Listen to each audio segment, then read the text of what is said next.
morning. It's 7:50 on this West Virginia morning. I'm Joseph Zechevich. Efforts are underway to protect and save an incredibly rare plant. This species was discovered by a couple of botanists from West Virginia University almost 100 years ago, and this is the only place that anyone's ever found it. That story and more coming up this West Virginia morning. Support for West Virginia Morning is provided by Hope Gas, committed to the growth and development of West Virginia to strengthen the community. Information at wvisforhope.com. Another vehicle has fallen off an interstate overpass in Charleston.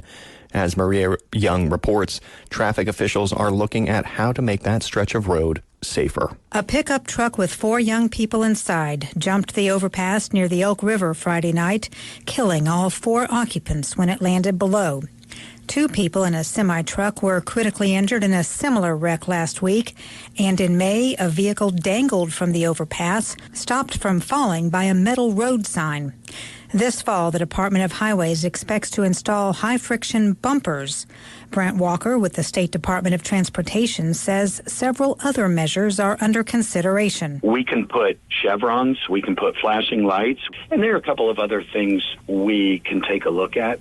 But ultimately, a large part comes down to driver behavior. Walker says 94% of crashes are the result of driver behaviors. For West Virginia Public Broadcasting, I'm Maria Young in Charleston. Updated draft rules for West Virginia's Military Hall of Fame are now open for public comment.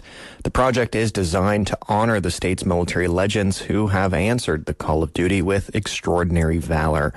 The state is seeking comments as organizers work to finalize the best standards for nominations, selections, and the induction process in a way that is open and fair to all who have served. The efforts aim to recognize exemplary service as well as distinguished veterans who have contributed significantly to the state following discharge. The period for submitting feedback is open through 11:59 p.m. on September 11th. Visit our website at wvpublic.org for a link to the proposed rules and steps for submitting your feedback. With the autumn season right around the corner, West Virginia's fall foliage projection map is back. Chris Schultz has more. West Virginia is the third most forested state in the country. The map, a collaboration between the West Virginia Department of Tourism and the Division of Forestry, promotes the best places in West Virginia to see changing fall colors. The prediction is based on historical data and environmental factors like rainfall and temperature. New this year, the map will be updated weekly throughout the season, giving travelers the most accurate and up-to-date foliage information needed to plan the perfect fall trip. In addition, the Department of Tourism has also announced a new Almost Heaven Swing Bingo Challenge specifically for the autumn season. The challenge invites travelers to visit nearly 60 locations across the state and check in on mobile devices to earn exclusive seasonal prizes. For West Virginia Public Broadcasting, I'm Chris Schultz in Morgantown.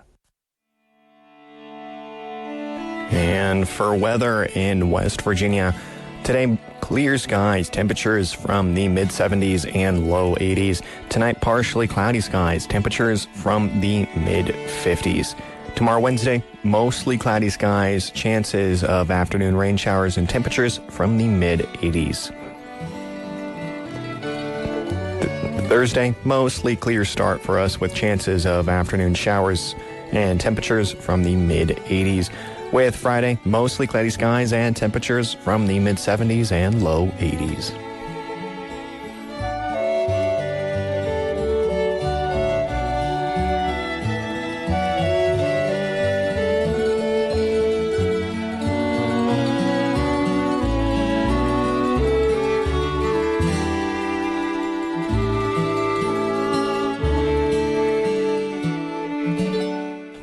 One of the world's rarest plants, the Peters Mountain Mallow, lives on only one mountainside in the New River Valley along the West Virginia line. Last year, scientists counted just 5 plants still alive. The recent drought means protecting it from extinction is getting tougher. Radio IQ's Roxy Todd reports. On a sultry summer day, I join 3 scientists as we hike up Peters Mountain in Giles County. We climb through sassafras and blackberry bushes and their thorns. Within 15 minutes, we're all sweating. So we are a few hundred feet above the New River, climbing up the side of Peters Mountain. And we're about a third of the way up the climb. Leighton Reed is an associate professor of ecological restoration at Virginia Tech. A half hour later, we reach the top. Here, trees thin out and there's more sunlight. Exactly what Peters Mountain Mallow needs to thrive. So it's got kind of mapley looking leaves. They're a little bit fuzzy. It's got kind of a fuzzy stem. Reed is crouching in front of a small green plant, one of only a handful that exist on the planet. The species was discovered by a couple of botanists from West Virginia University almost 100 years ago, and this is the only place that anyone's ever found it. Peters Mountain Mallow can grow to be several feet tall, with light pink flowers that look a bit like hibiscus. But today, all the plants are small, and only one has any sign of a flower, and it's small and shriveled. There's still a lot scientists don't know about what helps these plants thrive. They do know fire helps their seeds germinate. Fire also helps clear the forest of debris to allow more light to shine on the mallows. If we could provide more sunlight for the species, if we could burn this habitat and allow some of the seeds to germinate, there are probably seeds that are underneath of the leaf litter that could cause the species to rebound again. The Nature Conservancy in Virginia owns this property, and they began prescribed burns here in the 1990s. The Nature Conservancy's land manager, Sam Truslow, says the last burn was in 2017. For the past few years, we have had plans each spring to conduct another burn, and this year specifically, the prolonged drought conditions have made that not possible. It's amazing these plants survived this long, but they almost didn't. In the 1980s, the Peters Mountain Mallow was placed on the federal list of endangered species, and the population dropped to just 3 plants. But after prescribed burns, the population usually rebounds quickly. Ryan Clough with the Virginia Natural Heritage Program was at the most recent burn 9 years ago. Peters Mountain Mallow is simply one of, if not the rarest plant in the state. And so protecting and ultimately seeing that species restored through this collaborative effort with agencies, university, NGO is just, mission central. And there is good news. In addition to the 5 plants they identified last year, Clough spots a small, healthy mallow. Reed says it's a good sign the plant is holding on for now. 6 individuals, which is one more than we found last year. Whether that one was here last year and we missed it, or whether it's a new one is hard to say. They tag and record the new plant, named 006, and then enclose it with a small fence. After they've logged all the plants, the scientists tidy up their exclosures and nearby areas. Just as a gardener would, they thin some of the competing plants and pull invasives like garlic mustard to give Peters Mountain Mallow a fighting chance. Reed and his students are hoping to begin a new phase of the restoration project to collect seeds and try to germinate them in Blacksburg.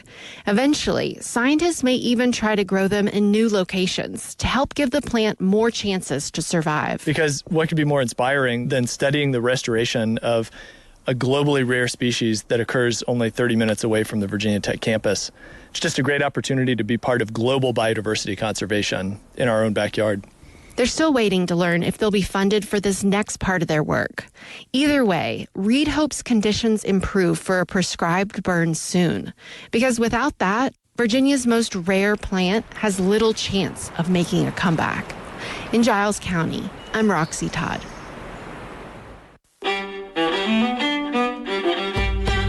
West Virginia Morning is a production of West Virginia Public Broadcasting, which is solely responsible for its content. Support for our news bureaus comes from Shepherd University and Marshall University School of Journalism and Mass Communications. Maria Young produced today's show. Listen to West Virginia Morning weekdays at 7:49 a.m. on WVPB, or subscribe to the podcast and never miss an episode.